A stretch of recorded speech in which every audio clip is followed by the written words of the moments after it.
This is All in Our Family. I'm Yolanda Robinson. We are all family. All in Our Family, heard exclusively on TalkTainmentRadio.com. Radio, the way it should be heard.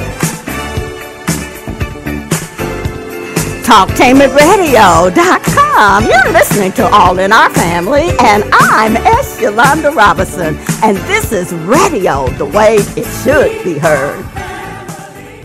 Oh, listening audience, do I have a treat for you today? You know what? All week I've been getting calls, emails, and everything asking, where are the scholarships? How can I go to college? And I don't have any money. And you know what? I've been there, done that. I wish when I was going to school that I knew NORMA had all this information. Norma Richards. Norma Richards is just has just a lot of information. She has written a book, Free Ride to College, and we're going to talk about where is the money to go to college. But Norma, how are you today? Yolanda, I'm doing great. Oh, thanks for having me. Oh, it's always a pleasure to have you because you always give the listening audience so much good information. So I'm just so glad that I was able to call you up. I said, this is a good show because there's been so many people that want to find out where the resources are to go to college. But you wrote the book, Free Ride to College. Yes, I did. Now, why did you do that? Well, I wrote the book because after sending all my kids to college on full academic scholarships, despite the fact that they were labeled ADHD, special education, and the youngest was almost legally blind, I wanted to help other families do what I did. My children earned about $500,000 worth of scholarships, and they're all engineers. Wow. So now I get a check every month from all of my children. So that's what you want to do, parents. You want to put them up so that you want to put them in a situation where they're financially stable and they can help you. Exactly. So I want other families and other mothers and be able to do the same thing because I travel all over the country doing these college readiness and scholarship expos, and I'm finding that we have the same issues and the same issues across the country in our communities. So we have to do something about it. Now, what are those issues that you find that are the same all across the country? Kids are not college ready. Wow. Now, you can get into college. Now, can you survive college? Can you go there and major in what you intended to major in? Do you have enough money to finish college? So those are the kinds of things that I'm finding across the country. They're not ready for college? Not ready. What specifically are indicators that they're not ready for college? What did they not get in high school and in our community that they need to know when they go to college? Well, obviously, college is way more rigorous than high school. And unfortunately, people don't understand that just like colleges are ranked, really high schools are ranked, school districts are ranked, and your child may graduate at the top of his class, but get to college and not be able to do the work. So that says a lot about how rigorous the work is in school, and it says a lot about just the teaching and the information that they get. So that is why a lot of our students are not college ready. You know what? My granddaughter my oldest granddaughter, she was surprised when she went to college because she was saying, you know what? If I miss school, they don't really care. Well, that is tragic. That is very tragic. So that is one of the factors. Yes. You have to be in school to be able to get the information. Yes. But you're going to have to be disciplined enough to be in there and be able to attend and go to classes because it's such a large institution that, they're not going to chase you around if you miss school. They'll just mark you absent, Well, that's true. And here's the thing. I hear a lot of complaints about school districts and the teachers and all of these things, but I want parents to understand that really your child's education, when it boils down to it, is your responsibility. And I took full responsibility for my child's education because I knew that my husband and I have 6 children. Wow. 6 children, each come home with a baby. That's 12 people plus myself and him, we have to take care of. That's 14 people. Now I'm almost 60. I'll be 60 in a few months. I don't really have the energy to work one job. I know people my age working 2 and 3 jobs to take care of their kids and their grandkids. I don't want to be in that situation. As a matter of fact, my kids, like I said, send me a check every month. I'm on a mission to help other families do that. Yes. But how did you prepare for how did you prepare? What specifically did you do? And when did you start preparing? This is what I did. Number one, you have to make sure your kids are very good readers. Oh. And the reverse of that is they become good writers. And also in the STEM society, they have to have the math skills to compete. Because since we live in a STEM society now, math is in everything. And so and I did have tutors for my kids. And so I just understood that those are the basic things that they have to have. Reading, and writing, math. And those are the basics. And that's how they ended up being engineers, because they are math experts. They can do math without calculators. And in my book, I talk about how I did that. It was a process. So it was a process. But when did you started preparing them at in daycare? In the womb. In the womb. Well, that's what you should do. I mean, we know that there's studies that you really do. Now, I spend a lot of time with my grandchild now, and we take our grandchildren to COSI and all these enrichment activities. So you have to start when they're very young. Yes. And I've consciously started with my kids, grooming them to go to college and graduate when they were in 3rd grade. I made a conscious decision to do that. But I don't want people to get me wrong. Even though my kids are in STEM, I do understand that other disciplines are very important as well. Art, band, because when students play instruments, they learn discipline. They learn to practice.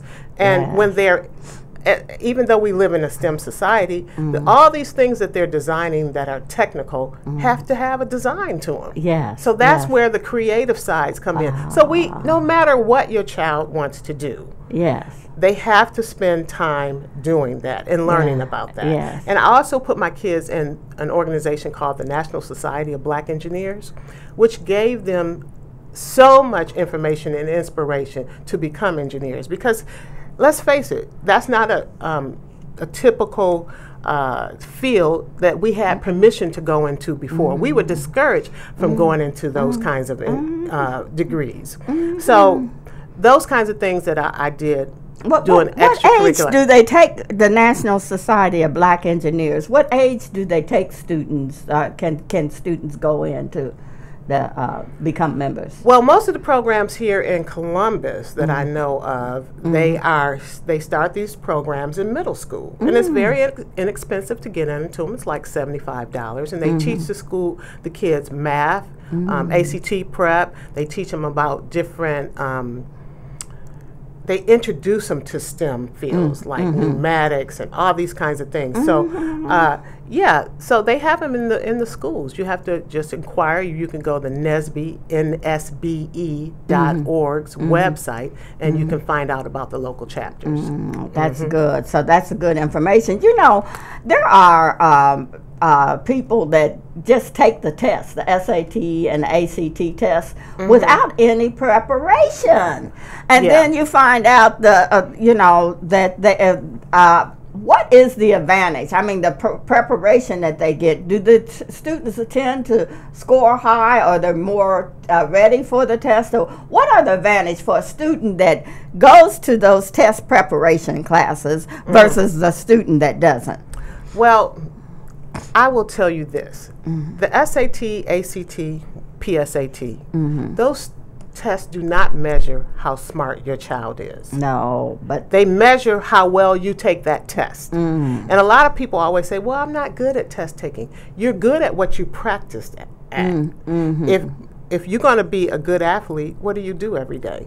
You practice. So just like you practice for everything else, you have to practice for these tests. And so some of the things that I had my kids to do is to learn their perfect squares up to a certain number, learn all their square roots, learn what an imaginary number is, an integer. You need to know these things off the top of your head, because when you're doing the test, if you know some of these facts, you don't have to fumble around with a calculator, because the ACT, SAT, PSAT are all time and accuracy tests. That's number one. Number two, now people don't know this, but the PSAT is really not just a test, it's a competition. It is the competition for the National Merit Scholars. And if you rank in the top 10% of those students academically across the country, that test is given every year to juniors. And that competition, when you compete you're competing against about 1.5 million students here in the United States. If you rank in the top 10%, they'll tell you you're a semifinalist, and they contact you, and then you can become a finalist. That would be the top 3%. And these students are guaranteed full rides to most public universities. Because colleges and universities want to brag about how many National Merit Scholars they actually have on their campuses. Now, people don't know that. So that's why I say college readiness is important. And knowing how to prepare for these tests early. I'm saying like 8th grade. Most people that come to me that want to get scholarships, they're in the 12th grade. Whatever their student profile looks like, that's what I have to work with. But if you come earlier, then we can show you what you need to do to get your student where they want to be. So you have to start that process very early. So about the 8th grade, they should start. Yeah, you have to seriously start looking at it. You have to do all the other things I talked about, reading, math, and I want to say this. I did take my kids all over the country. I was going to ask you that. They went on 100 college visits. But everybody, I understand, can't do that. Now, that's what I've learned by traveling the country. Everybody doesn't have the same situation as my kids. They don't have the same academic profile as my kids. But even if you don't have finances to take your kids all over the country, right here in Columbus this summer, as a matter of fact, at the library, they had programs for preschool and school-age kids. They included petting zoos, where they learned about animals that give us food and fibers, like goats and chickens, food, also the lamb's wool. They had programs where they learned about how to make guacamole. My grandbaby made guacamole. I love that guacamole. And all these things were free. Oh my gosh. So there are a lot of free programs that you can take advantage of to get your child to do things and think. That's what we have to do. Really, we have to get our children to think and do things. Effort. We have to put effort. That you know how when we were growing up, we had to do things. We had to clean the house. We had chores. We had to put in effort, and we had that work ethic. We have to build that into our kids. So that they're self-disciplined and can survive and be resilient. Exactly. But you know what? I didn't even realize that the library was doing that. Well, good for you. That is. I wish I had that when I was. The summer reading program is just not reading. It's a lot of different activities. They had turtles and small dragons for the kids to come and learn about. It's a phenomenal program right here in Columbus, free. At the library. At the library. Is this at all the libraries, or was it just the main library? Or no, it's a program at every library. Now, every library, and even my granddaughter even read to a dog. The dog's name was Basha. She read a story. So she's 5 years old, and she's over there reading to Basha the dog. It was so cool.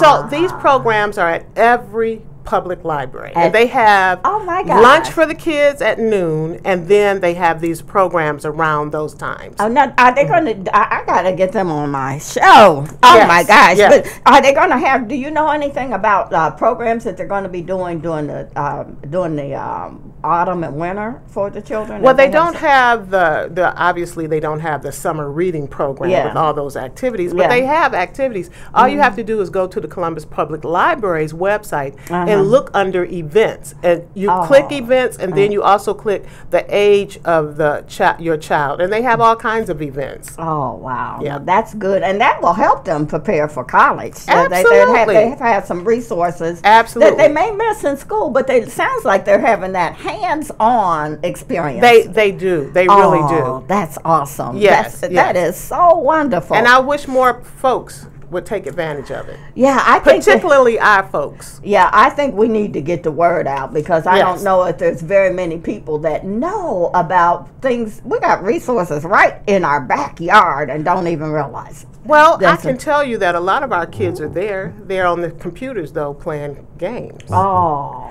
So they know about it. They just don't come. I don't know what it is. The parents need to tell them, you can go to the library if you go to those programs. You just can't play games on the computers all day. Now, I'm just being honest. Well, that's what I see. Well, that's what the parents need to do. They need to be the parents. You will go to that school. Yes. You will go to that workshop, and then I'll let you play. But don't let the children make the decisions, because they're not old enough to make the decisions or wise enough to make the decisions. You are the one. You are the parent, and you can make those decisions for them, and they will be so thankful. Later on in life. They surely will. I bet you your children are truly thankful that you took that time with them, took them around Norma. Well, they are. They can be a little bit more gracious, I think. But my husband always said, "Oh, you have good kids," you know. But I have high expectations from them, and so they really do well. I'm proud of them. Yeah. But I just wanted to help other families achieve the same kind of thing, because it doesn't really matter what my kids are doing. It matters what the entire community is doing. Across the country, what is going on in our community? Are our kids being educated? Are they going to college? Are they finishing college? Yes. Because when I talked about college readiness, because on my Facebook page, Free Ride to College, I have the top universities. I have 25 universities that if you get in, your education is paid for. Oh my God. But the key is, Yolanda, you have to get in. You have to get in. So you have to be college ready. You have to be competitive. So it's not really about my children. It's about our communities. What can we do to get them college ready? Yes. And that's why we're doing this event, Show Me the Money. Oh, show me the money. Show Me the Money. When is that going to happen? November the 17th at the Gilley Center.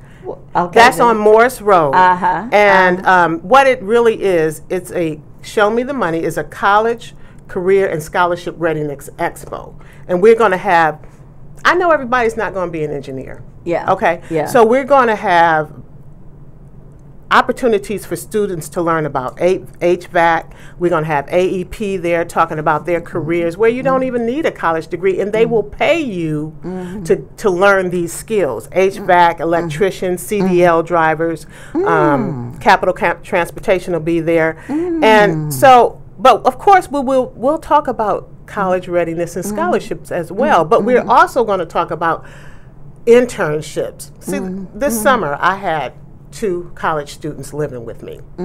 They were interns from Morgan State University and Prairie View University, and they worked at AEP, and they are, one was electrical engineering student, the other one was a civil engineering student, young lady, very cute young girl. And I went to her final presentation, and I learned a lot, because I had no idea all of the things that civil engineers are responsible for.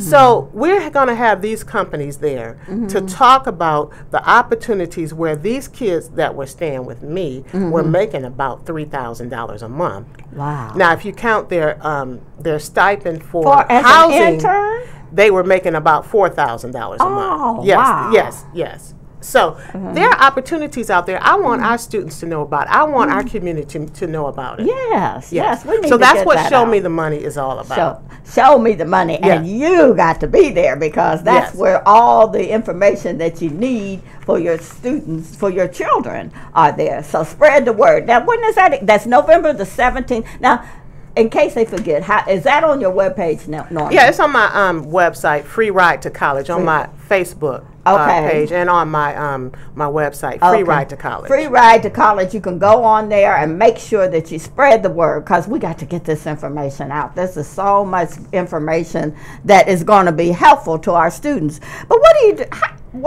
Not every child is ready for college or college ready. That's true. And how can you tell if you're and what do you do if you find out that, hey, maybe Susie over here is not ready for college, or John is not ready for college, and maybe they need to look at another skill? Well, that's why at the Show Me the Money event, and that's why we're having these other companies that offer internships or to students where they can come and learn a skill and get on the job training, because like you said, everybody may not be college ready. I know that, but those students have to be able to support themselves too. Yes. And so there are opportunities for them as well. Oh, okay. So that'll be there. But can you tell if you might be gearing a child in the wrong direction, and not, when you say that you're going to go to college, and maybe they would make a good construction worker, or like you said, electrician, or how can you tell? Well, I think that the way you can tell, you have to communicate with the student and find out what their interests are, and you have to nurture those things. Because to be honest with you, electricians that own their own business makes just as much as a college graduate. And in addition to that, folk who are CDL drivers. I have a brother who's a CDL driver. He has a fleet of trucks, and he has a contract with what's the Express? What it's called? Not UPS, but the other one. Federal Express. Federal Express. Oh, wow. So he does really well. So he has his own business, and he started as a CDL driver. So and his wife is an engineer, but he does just as well as her. So here's the thing: you don't really have to. College is good, because let's say he had gone to college and took some business courses. It would help him in his business. But the point is, if you don't have those skills, you get somebody around you that does have those, that do have those skills, right? That's number one. So a person that's an HVAC, that learned that skill, that's heating and air conditioning, they can make just as much money. They certainly can. I know someone that was a painter, and then they went and started their own business, and now they're a millionaire. I said, wow. Exactly. But they just like to paint. That's their passion. That was their passion. And they nurtured it. And they nurtured it. They developed themselves just painting. But that is so awesome.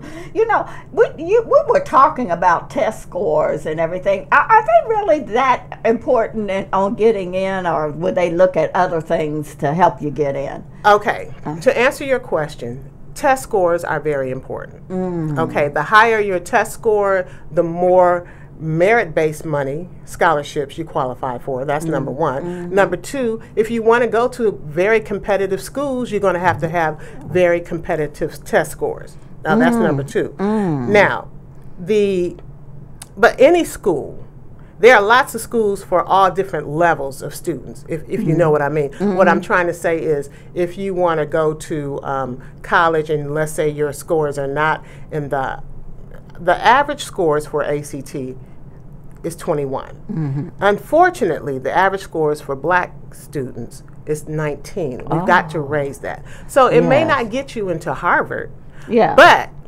and it may not get you into, say, Howard University, but there are schools, if you want to go to college, there's a school that will accept you. Even Columbus State, you don't even have to take the ACT. You just apply. You can just get in. And you get in. But let's say if you get into a school that and your scores or grades are not that good, you always can take remedial classes. Now, I'm of the mindset of I want the college education to be free.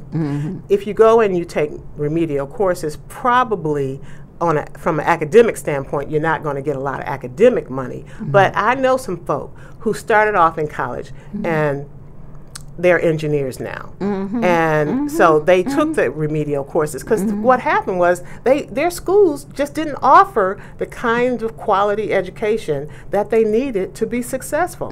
So that is a reality.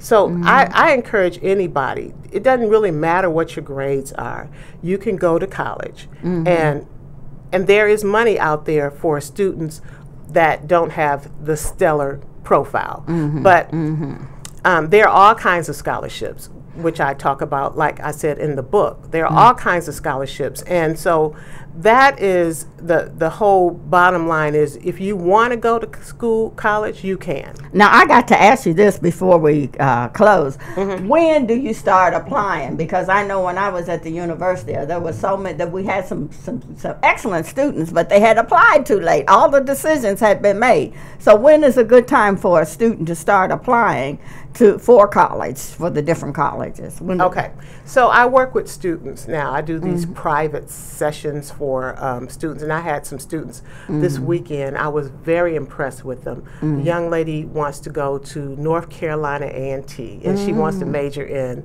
engineering. And she told me she already had her application ready. Now, early decision is for most schools is in November. And so when you want to apply, and if you know specifically where you want to go, you want to apply to that school as early as November. That's usually when November in your senior year. Exactly. Yes. Okay. Yeah. All right. So you can get in. Yeah. Yes. And don't wait till the summer. No. All the decisions are made. Here's the thing. When you are applying for college, the earlier the better. Not only to apply for college, but to have your scholarship applications in too, because the scholarship applications that go to the university are first come, first served basis. They only have so much money, and they're going to give that money out in the beginning. They have very little left if you apply late. And so that's why being timely is important. Okay. How can we get a copy of your book? Well, you can go to my website, freeridetocollege.com, or my Facebook, freeridetocollege.com, and we'll send you a book, or if you need more help in the book, we have private sessions where I coach the children and these families and show them exactly how they can utilize their specific profile to get the maximum amount of money, and also how to become competitive students. All right. Norma, we like to thank you so much. She always comes in with good information. We'd like to thank you for being on this week's program of All in Our Family, and we're going to have to invite her back again because she's got so much information. And if you're trying to go to college, or you have children that's trying to go to college, contact Norma. She has the information, and sign up for the workshop, Show Me the Money. But you've been listening to TalkTainmentRadio.com. We go where you go. You need to check us out on our podcast, 94.1 WGRN